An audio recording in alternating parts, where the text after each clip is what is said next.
Survivor ka ba ng COVID? O ngayon ay dumaranas ng problema sa respiratory system, nahihirapang huminga, may pneumonia, inuubo, at kung ano-ano pa mga problema sa baga?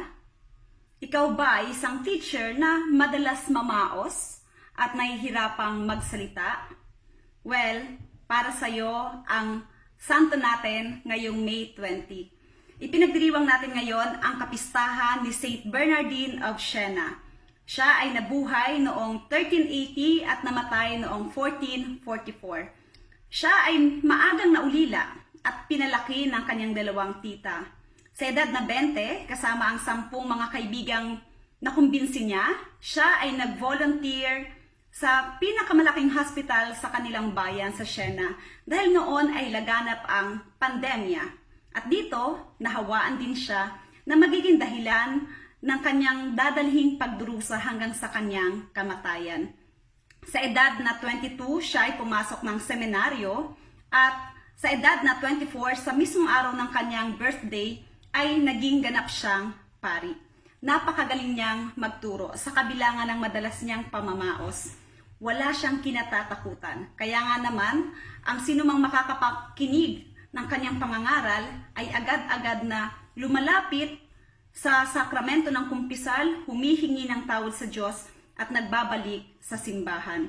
Maging si Pope Pius II na noon ay batang nakikinig lang sa kanya, ay itinuring si Saint Bernardine ng Siena bilang si San Pablo Apostol.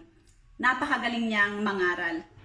At sa kanyang pangangaral, pinalaganap ni Saint Bernardine ng Siena ang debosyon sa IHS. Alam niyo po ba kung ano yung IHS? At baka meron kayo neto sa bahay ninyo pero hindi niyo alam kung anong ibig sabihin.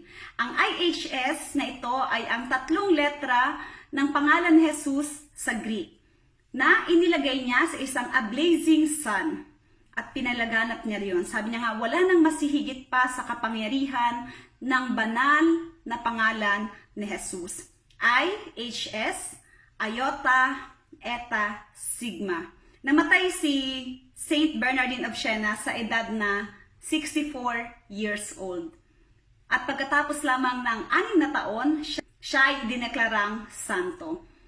Madalas na siya ay ipinapakita sa mga pictures na may 3 mitre. Bakit? Dito yung 3 bishopric or 3 pagkakataon na tinanggihan niya na siya ay maging obispo. Nagsimula si Saint Bernardine of Siena na 300 lamang silang mga Fransiskanong pari sa kanilang community. Pero nung siya ay namatay, umabot na sila ng 4,000. Ano ba ang matututunan natin ngayon sa buhay ni Saint Bernardine of Siena? Number 1, huwag matakot mangaral ng salita ng Diyos kahit na ano paman ang dahilan. Pangalawa, palaging magtiwala at manalig sa kapangyarihan ng pangalan ni Jesus. Huwag tayong matakot na humingi ng tulong sa kanyang banal na pangalan. At pangatlo, palagi tayong humingi rin ng tulong sa kanyang mahal na ina. Alam niyo po ba na gumaling si Saint Bernardine of Siena sa kanyang pamamaos dahil na rin sa intercession ng mahal na Birhen? Kaya, ugaliin din na maglagay ng banal na pangalan ni Jesus sa ating mga bahay. Saint Bernardine of Siena, ipanalangin mo kami.